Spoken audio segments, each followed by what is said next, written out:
바울 서신을 깊이 연구한 학자이기도 합니다. 그가 바울 서신을 깊이 묵상한 후에 이렇게 말한 바 있습니다. 사도 바울은 아마도 열광적인 스포츠 팬이었음이 분명하다. 그의 서신을 보면 육상이라든지 복싱이라든지 레슬링 같은 운동 경기들이 자주자주 나타나며 운동과 운동 선수에 대한 예들을 자주 들고 있기 때문이다. 제가 이 글을 대하면서 잠시 이런 생각을 했습니다. 만약 그 당시에, 이 바울 당시에 야구라는 경기가 있었다면은 바울은 분명히 야구라는 경기도 예를 들었을 것이다. 왜냐하면은 야구야말로 인생의 축소판과 같기 때문입니다. 그렇습니다. 야구공 하나하나, 아웃카운트 하나하나가 던지는 교훈은 실로 무수히 많습니다. 야구가 인생의 축소판이다 라는 이런 말에 그래서 저는 전적으로 공감을 합니다. 그렇다고 해서 야구장에 한번 가본 적이 있는가? 결단코 없습니다. 하지만 화면을 통해서 이들이 공 하나하나를 던지며 아웃카운트 하나를 잡기 위해서 흑투성이 이 그라운드를 뛰고 구르는 그런 모습을 보면서 저는 참 많은 깨달음을 얻곤 합니다. 특히 이들이 그 그라운드에서 깨달은 한마디는 그야말로 울림이 큽니다. 여러분, 요기 베라라는 명포수를 아십니까? 양키스의 전설적인 명포수입니다. 이분은 이런 얘기를 했습니다. 끝날 때까지는 끝나지 않았다. 야, 이 명언이에요. 뭐요? 끝날 때까지는 끝나지 않았다. 이 야구는 9회 말 2사 후부터라는 말이 있지 않습니까? 바로 그 말을 이 요기 베라라는 선수가 우리에게 해 주었습니다. 뉴욕 자이언트의 투수였던 크리스티 매튜스는 승리하면 배울 수 있다. 그러나 패배하면 모든 것을 배울 수 있다. 그러니까 승리도 그 사람에게 유익되지만 만일 패배를 했다고 하면은 더 많은 것을 우리가 배울 수 있다. 그렇게 얘기를 했습니다. 오른손이 없이, 제가 사진을 보니까 여기까지가 있더라고요. 오른손이 없이 태어나 왼손이 하나로 10년 동안 내놓으라 하는 타자들을 요리했던 투수가 있습니다. 이 사람이 조막손 투수 짐 에보트라는 분입니다. 이 에보트가 이렇게 우리에게 놀라운 얘기를 합니다. 희망이 완전히 사라질 때까지 결코 불가능은 없다라는 말을 우리가 잊어서는 되지 않는다. 야구는 귀향의 게임입니다. 세 차례 주어진 죽음의 기회를 이용해서 무슨 수를 쓰든지 살아서 홈베이스, 집으로 돌아와야 합니다. 우리가 태어나는 순간 하루하루 짧아지는 인간이지 않습니까? 그런데 우리에게는 가야 할 길이 정해져 있습니다. 그런데 그 가야 할 길은 곳곳에 여러분 죽음의 지뢰밭입니다. 이 죽음의 지뢰밭을 요리조리 피해서 우리는 하루를 살아가며 일주일을 살아가며 그리고 오늘 이 자리까지 이르게 된 것입니다. 어떨 때에는 홈런처럼 대박을 낼 수도 있습니다. 하지만 안타라든지 번트라든지 볼넷이라든지 혹은 도루를 이용할 수 있습니다. 어떨 때는 상대방의 실책이라든지 폭투 등의 우발적 행운이 나에게 따를 수도 있습니다. 그래서 야구를 가만히 들여다보면 정말 우리 인생사와 빼닮았구나 하는 것을 느낍니다.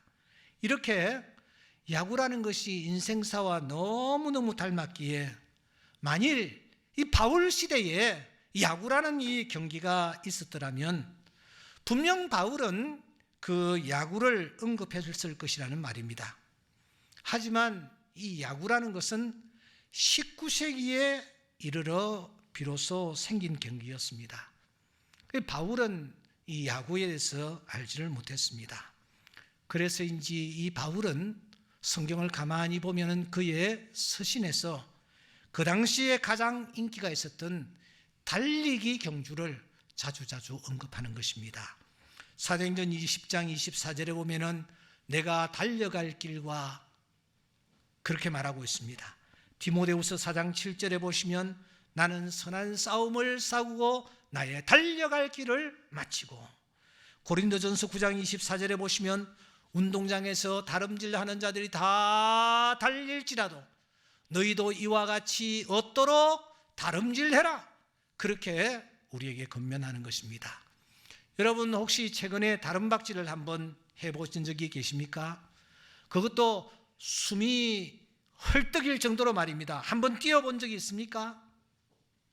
우리가 이 코로나 상황이 3년째 이어지고 있습니다. 그래서 교회도 본의 아니게 여러 프로그램들을 쉬었습니다.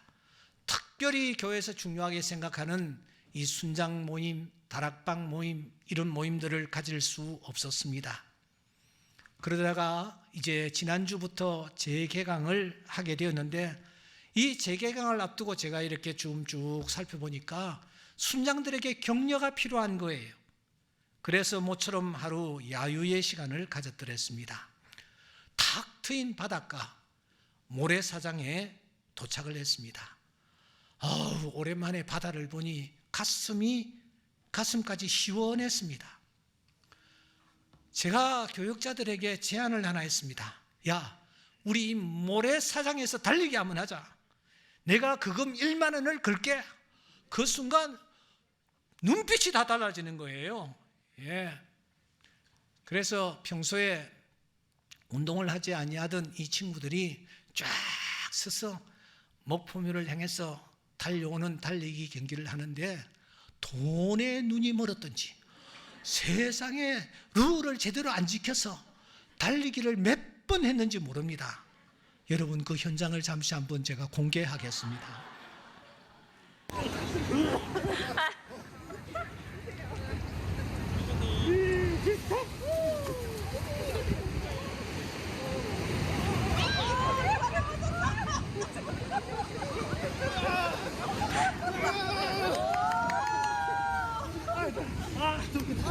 넘어지고 자빠지고 가관이었습니다. 제일 뒤에 오는 친구가 누군지 여러분 유의해서 보시기 바랍니다.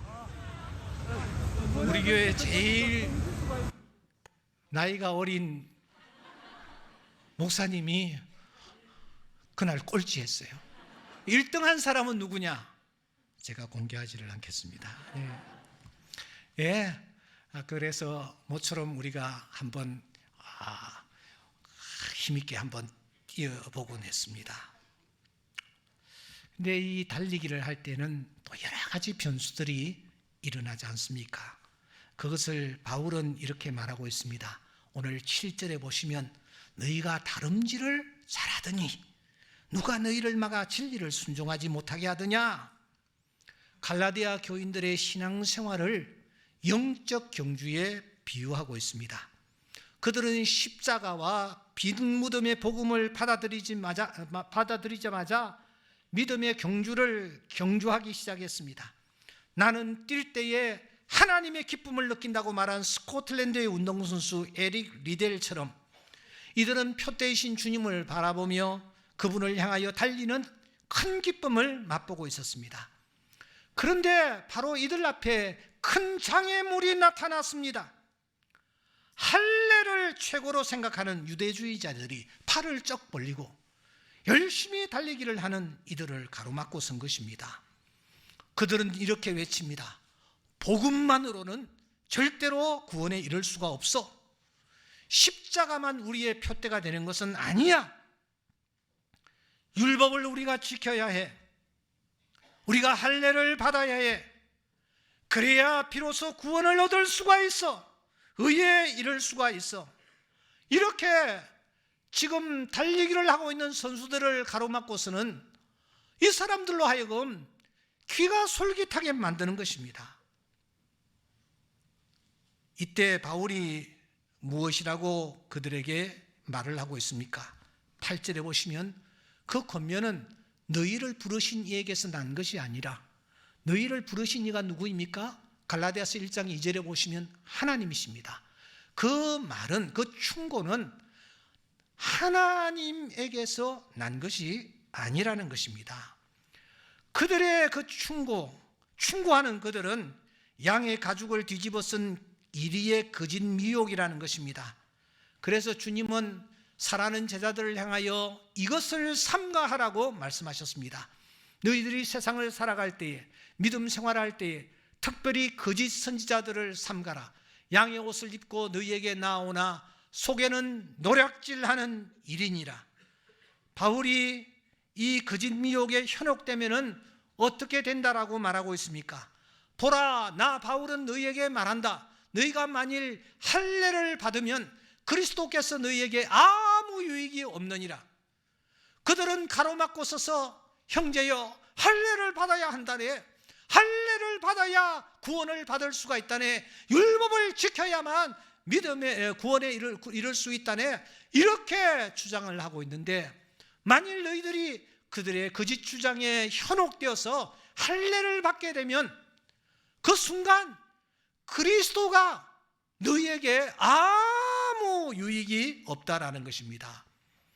여기에 여러분, 할례를 받으면 유익이 없다라는 이 말 속에서 특별히 유익이 없다라는 이 말은 오펠레오라는 단어인데 미래 시제를 쓰고 있습니다. 미래 시제는 무엇을 뜻합니까? 만일 너희들이 이 땅에서 할례를 받으면 너희들이 지금부터 그리스도는 너희들과 아무런 상관이 없다. 더 나아가 너희들이 지금 할례를 받고 너희들이 할례에 집착하면은 특히 최후의 심판대 앞에서 그리스도는 너희들에게 아무 유익이 없다라는 것입니다. 사랑하는 여러분, 우리는 그날 하나님의 심판대 앞에 더러운 옷을 입고 벌벌 떨게 될 것입니다.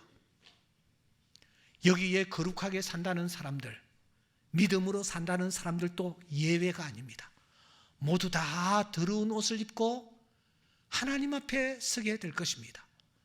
이 사실을 스가랴서 3장 3절 이하에서 우리에게 얘기하고 있지 않습니까?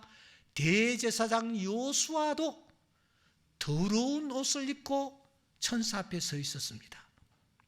아무리 그 더러운 옷을 벗기려 해도, 아무리 그 더러운 옷을 깨끗하게 하려고 해도 내 힘과 내 능력으로는 내가 입고 있는 이 더러운 옷을 벗길 수가 없습니다. 내가 입고 있는 이 더러운 옷을 깨끗게 할 수가 없습니다. 그래서 나는 하나님 앞에 부끄러운 모습으로 벌벌 떨고 있는 것입니다. 그분의 처분만 바라면서 말입니다. 그런데 그분이 나타나셔서 말씀하십니다. 더러운 옷을 벗겨줘라. 그것이 바로 죄악을 제거하는 것과 마찬가지니라. 그리고 여기 이 자들에게 아름다운 옷을 입히라고 말씀하시는 것입니다. 그렇게 하게 된 근거가 어디에 있습니까? 나를 위하여 십자가에 못 박혀 돌아가신 예수 그리스도 때문인 줄 믿습니다. 주님이 나를 위하여 십자가에서 피 흘려 돌아가신 그 피의 공로로 내 더러운 옷을 깨끗게 씻겨주시며 내 더러운 옷을 벗겨주시고 새 세마포를 입혀주시는 것인 줄 믿습니다. 할례가 아닙니다. 그리스도의 피만이 내 옷을 정결케 합니다. 내 더러운 옷을 깨끗게 하는 것입니다. 십자가만이 하나님의 마음을 만족시키는 것입니다. 율법으로는 절대 구원에 이를 수가 없습니다. 율법은 썩은 동아줄과 같습니다. 더 깊은 웅덩이에 그 동아줄을 잡고 있는 나를 빠뜨릴 뿐입니다. 그래서 은혜에서 떨어지게 만드는 것입니다. 바울은 이 사실을 5장 4절에서 이렇게 말합니다. 율법 안에서 의롭다함을 얻으려 하는 자 너희는 그리스도에게서 끊어지고 은혜에서 떨어진 자로다. 그러므로 율법의 행위로 그의 앞에 의롭다 하심을 얻을 육체가 없나니 율법으로는 죄를 깨달을 부임이라. 그러면 유일한 해결책이 무엇일까요? 사랑하는 여러분, 6절은 굉장히 중요한 말씀입니다. 우리 다 같이 한번 앞을 바라보시면서 읽도록 하십시다. 그리스도 예수 안에서는 할례나 무할례나 효력이 없으되 사랑으로서 역사하는 믿음뿐이니라. 아멘. 잘 안 들어옵니다. 우리 한 번 더 읽도록 합시다. 시작. 그리스도 예수 안에서는 할례나 무할례나 효력이 없다. 사랑으로서 역사하는 믿음뿐이니라. 아멘. 모든 단어들이 믿음을 수식하고 있습니다. 사랑으로서 역사하는 믿음이라는 것입니다. 그리고 이 말씀의 깊은 뜻은 새로운 할례가 있다라는 것입니다. 무슨 말입니까? 할례는 아무 유익이 없다고 조금 전에 우리가 나누었는데 다시 새 할례를 받아야 한다. 새 할례를 받아야 한다라는 말이 무슨 뜻일까요? 여러분 저를 보세요. 유대인들이 할례를 받았습니다. 어디에 받느냐? 생식기에 표피에 그들은 할례를 행했습니다. 그곳에, 그 아픈 곳에, 예민한 곳에 그들은 칼을 들이댔습니다. 그런데 그 하나님이, 할례에 대해서 말씀하신 하나님이 우리에게 계속하여 너희들이 새 할례를 받아야 한다. 육체의 표피에 행하는 할례가 아닌 새로운 할례를 받아야 한다라고 우리에게 계속해서 말씀하십니다. 그 새 할례가 어떤 할례입니까? 신명기서 30장 6절 말씀해 보시면 마음의 할례라는 말씀이 등장합니다. 마음의 할례. 신명기서 10장 16절에 보시면 마음의 할례를 행하라고 말씀합니다. 예레미야 9장 26절에 보면은 그런데 이스라엘 백성들은 표피에 행하는 할례는 받았지만 마음의 할례를 받지 못하였다고 말하고 있습니다. 바울 사도는 로마서 2장 28절에서 말합니다.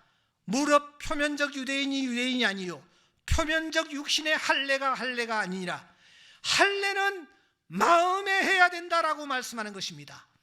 여러분, 마음의 할례라는 것이 있습니다.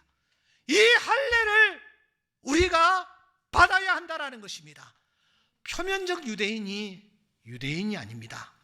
육신의 표면에 흔적을 남기는 할례는 더 이상 의미가 없습니다. 이면적 유대인이든지 진짜 유대인이든지 육신의 할례가 아닌 마음의 할례를 받아야 한다라는 것입니다. 그 마음의 할례가 도대체 어떤 것일까요? 어떤 것일까요? 사랑하는 여러분, 사도행전 2장 37절 말씀해 보시면 마음이 찔려라는 말이 있습니다. 마음을 찌르는 거예요. 뭔가가 들어와서 내 마음을 찌르는 거예요. 그때 이 형제들이 베드로에게 이렇게 말합니다. 형제들아, 우리가 어찌해야 돼? 이렇게 마음이 찔립니다. 누가복음 22장 32절 이하에 보시면 예수님의 말씀을 들은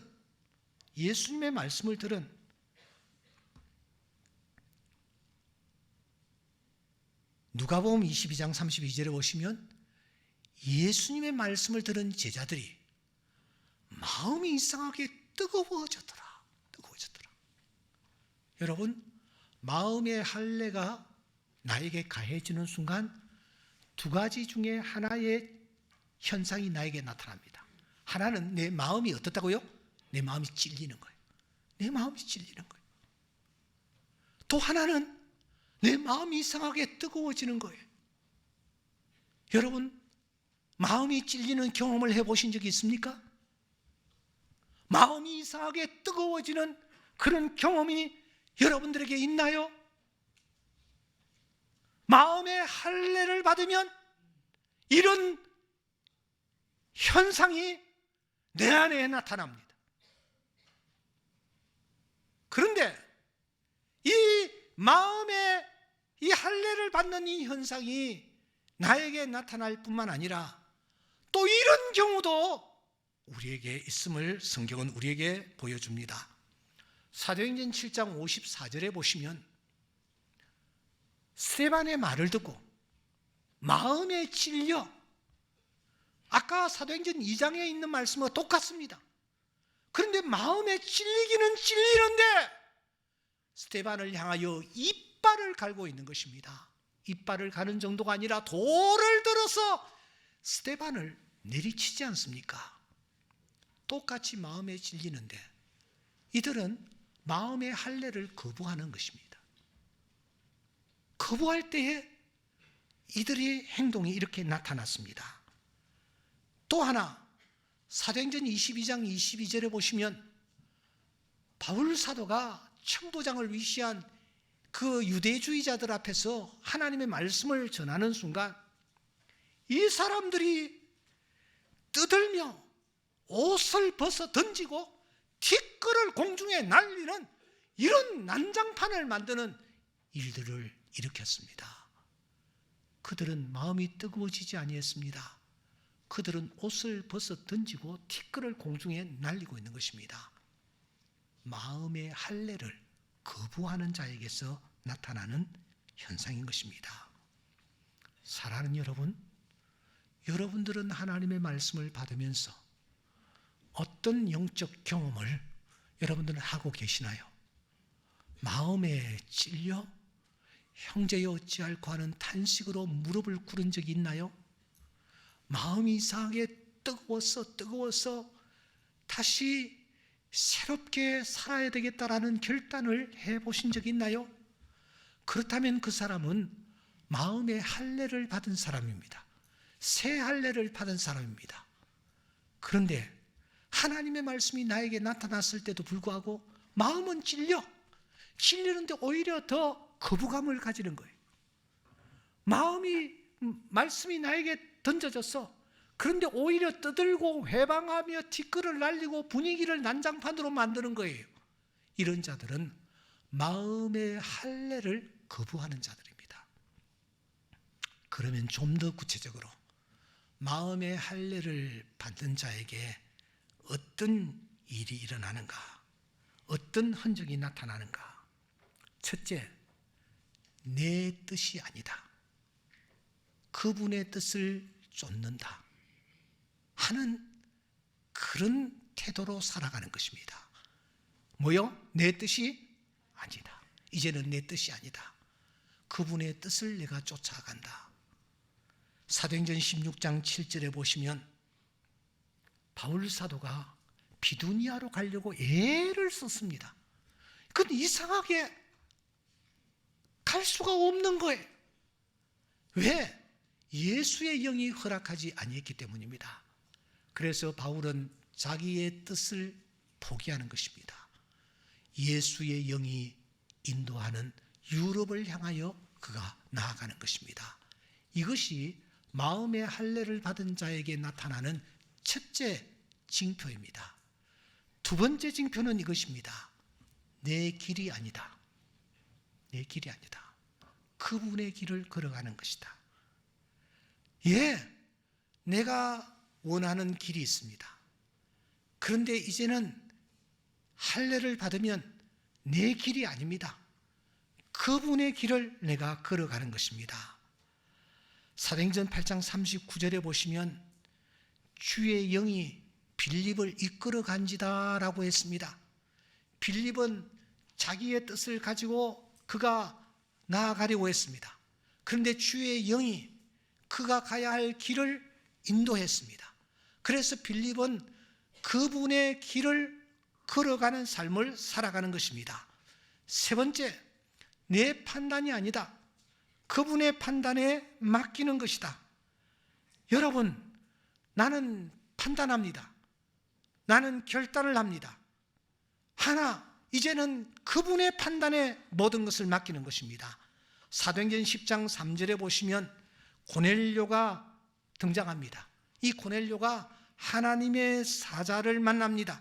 하나님의 사자가 하시는 말씀, 그 생각, 그 판단에 고넬료는 모든 것을 맡기고 있는 것을 우리가 확인할 수 있습니다. 지금 제가 언급한 뜻, 길, 판단은 사실 마음의 영역입니다. 그 마음의 할례를 받은 자는 자기의 뜻을 죽이고 그분의 뜻을 쫓습니다. 내 길을 죽이고 그분의 길을 쫓습니다. 내 판단을 잠재하고 그분의 판단에 모든 것을 온전히 맡기는 것입니다. 이것이 마음의 할례를 받은 자에게 나타나는 중요한 표징입니다. 사랑하는 교우 여러분, 이 시간 저는 여러분들에게 도전합니다. 할례를 받아야 하는데 표피의 할례가 아니라 마음의 할례, 이 할례를 내가 받았느냐 하는 것입니다. 내 마음에 뜨거움이 있습니까? 내 마음에 찔림이 있습니까? 그래서 그분의 뜻을 쫓아 내 뜻을 죽이고 내 길을 죽이고 내 판단을 죽이고 그분의 뜻과 그분의 길과 그분의 판단을 따르는 삶을 살아가고 있습니까? 그렇다면 그 사람은 마음의 할례를 받은 자들입니다. 오늘 우리가 성령의 인도함으로 이 마음의 할례를 받아 하나님의 선하시고 온전하신 뜻, 하나님이 원하시는 길, 길이요 진리요 생명이신 그분이 원하시는 바로 그 길, 내 생각은 너희 생각과 다르다는 하나님의 판단에 모든 것을 맡기며 나아갈 때에 하나님께서 그러한 자에게 놀라운 은혜를 허락하여 주실 줄 믿습니다. 그날 순장반 야외를 마치고 돌아오는 길이었습니다. 모두들 피곤했든지 고난잠에 떨어졌습니다. 그러는 중에 버스가 한 휴게소에 멈췄습니다. 그러자 너도 나도 잠이 거의 덜 깬 상황에서 화장실을 찾더라고요. 어둑한 시간 저도 혼자서 화장실을 향했습니다. 물론 제가 남자 화장실 쪽으로 향했겠죠. 그런데 거의 입구에 도달했을 때 갑자기 뒤에서 음성이 들렸습니다. 아니, 목사님 따라가다가 우리 큰일 날 뻔했네, 이러는 거예요. 그래서 설마 나는 아니겠지라고 생각하고 또 음성이 또 익숙한 음성이어서 제가 뒤를 돌아보니까 이 두 사람이 우리 교회 집사님이셨습니다. 여집사님 두 사람이 한 번 더 얘기를 했습니다. 아니, 우리가 목사님 따라가다가 정말 큰일 날 뻔했어요. 농담이 아니고 정말 진담이었습니다. 그 사람들의 이름을 밝히라면 이 자리에서 제가 밝힐 용의가 있습니다. 생각 없이 목사랍시고 그냥 따라가다 보니 여러분, 따라가지 말아야 할 곳을 따라왔던 것입니다. 그때 제가 생각했습니다. 아하, 따라가야 할 대상이 있고 따라가지 말아야 할 대상도 있구나. 따라가야 할 곳도 있고 따라가지 말아야 할 곳도 있구나. 제가 절실히 깨달았습니다. 오늘 우리가 이 세상을 살아갈 때에 여러분, 표 대신 주님만 바라보고 나아가는 은혜가 있기를 주의 이름으로 축원합니다. 다른 사람들이 나타나 내 걸음을 방해하고 또 가로막고 우리에게 그럴듯한 말로 우리를 미혹하다 할지라도 흔들림이 없이 지금까지 달려왔던 그 길을 믿음으로 걸어가는 은혜가 있기를 바랍니다. 너희는 이 세대를 본받지 말고 오직 마음을 새롭게 함으로 변화를 받아 하나님의 선하시고 기뻐하시고 온전하신 뜻이 무엇인지 분별하도록 하라라는 바울의 권면대로 늘 우리가 마음을 새롭게 하여 마음의 할례를 받고 하나님의 뜻, 하나님의 길, 하나님의 판단 앞에 복종하며 나아가는 우리의 하루하루가 될 수 있기를 주의 이름으로 축원합니다. 기도드리겠습니다.